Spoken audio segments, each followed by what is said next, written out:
Olá pessoal, sejam bem-vindos ao meu canal. Vou aqui tratar de uma leitura que eu gostei muito e recomendo, Em Busca de Sentido da Vida, do Viktor Frankl, e vou expor alguns insights que eu considerei bastante notáveis e interessantes. Bom, então o Viktor Frankl foi um médico psiquiatra que viveu a experiência, os horrores do campo de concentração na Segunda Guerra Mundial. Ele que era um judeu, e ele já tinha essa ideia antes do campo de concentração e desenvolveu, a partir dessa experiência, de essa linha de terapia que se chama logoterapia e que tem a ver com o sentido da vida, enfim, e vamos abordar o que significa esse sentido. Logo tem a ver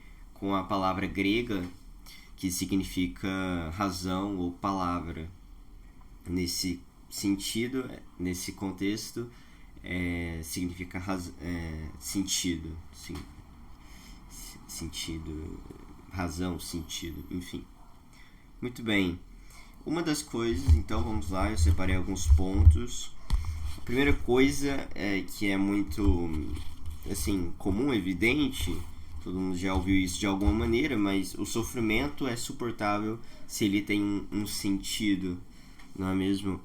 Isso é um pouco evidente. Quando nós temos um propósito, nós conseguimos suportar certos desafios e resistir às adversidades.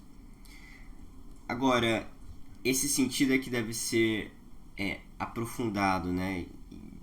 Em que nível, em que camada de significado a gente atribui sentido? O que significa sentido para nós? E existem uma hierarquia de sentidos. Isso é importante ser investigado e analisado, e sem dúvida nessa obra existe pelo menos pistas que nos dão essa indicação, essa orientação para entender o que é o sentido. Enfim, próximo ponto que se relaciona de alguma maneira com isso é que deve existir numa psicologia saudável, numa mentalidade saudável, melhor dizendo, deve existir uma certa tensão psicológica saudável. Ele identificava no campo de concentração que, a dada altura, algumas pessoas deixavam de ter todo tipo de motivação, deixavam de desejar todas as coisas, uma certa apatia completa face às circunstâncias e à própria vida. E então ele identifica que um elemento central, nevrálgico da saúde psicológica existir uma certa tensão psicológica, que nada mais é do que, vamos dizer, a atuação da consciência de um sentido nas nossas vidas, né? E pode ser e algo tanto quanto básico, ou até mesmo algo mais elevado, algo de outra ordem, mais transcendente eventualmente, mas coisas básicas quanto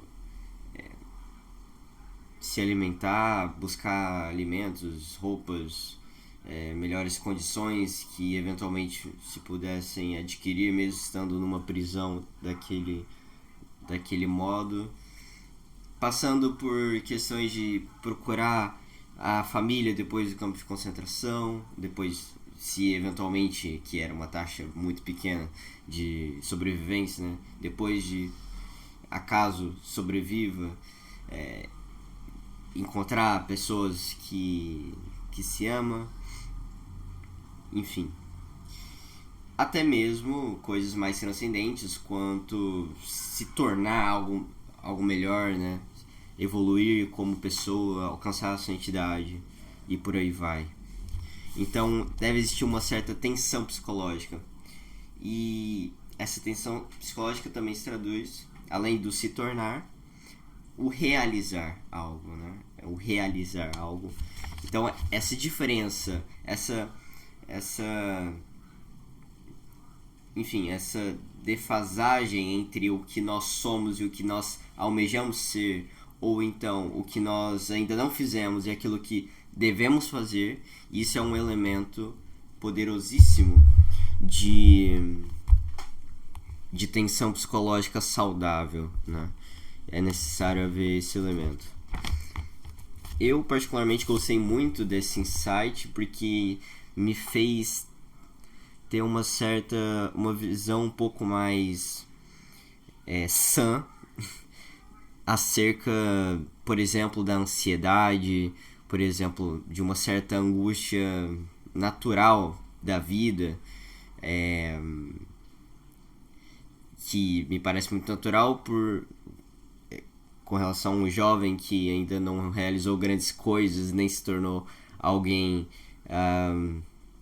tão notável. Enfim, uma certa angústia, uma certa ansiedade, que são naturais e próprias do ser humano em geral. Enfim, eu pude ter um olhar mais tranquilo, mais realista, mais são com relação a esses sentimentos, digamos assim, que eu achei muito interessante. Então, bom, falando em sentimentos, vamos falar deles. Outro insight interessante foi que, e aí ele cita o Spinoza na sua Ética, que fala algo como,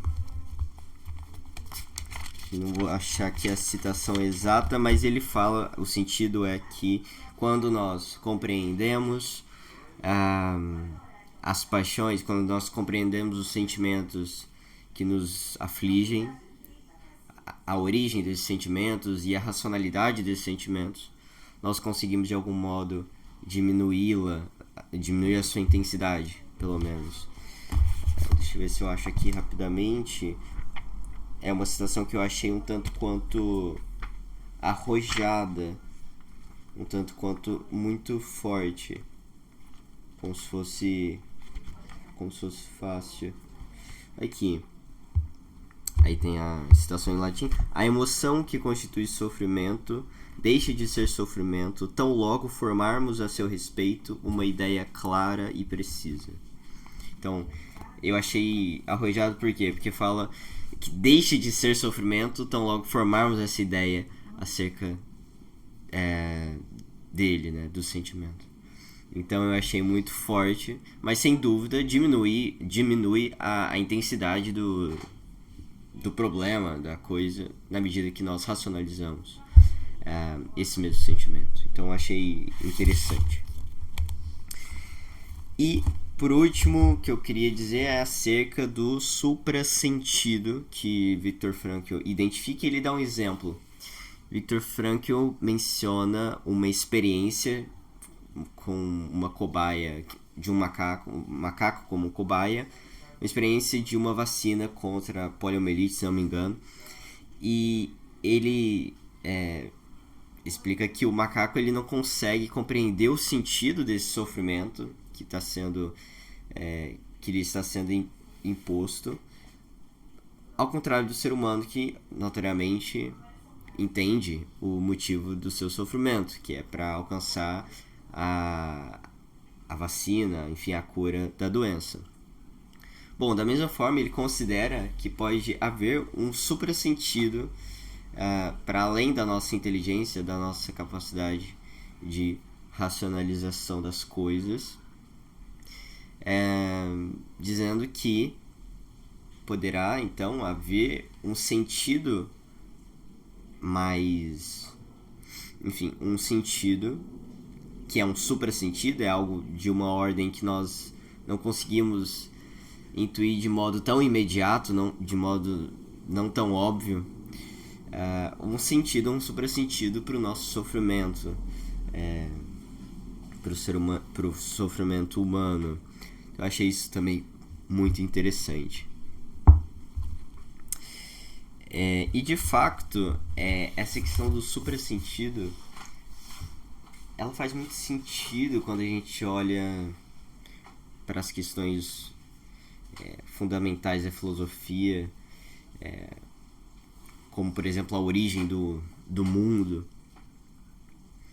enfim, porque certamente há um elemento misterioso, um elemento de transcendência que foge à experiência imediata das coisas, foge à imanência, de tal modo que torna muito evidente a existência, digamos assim,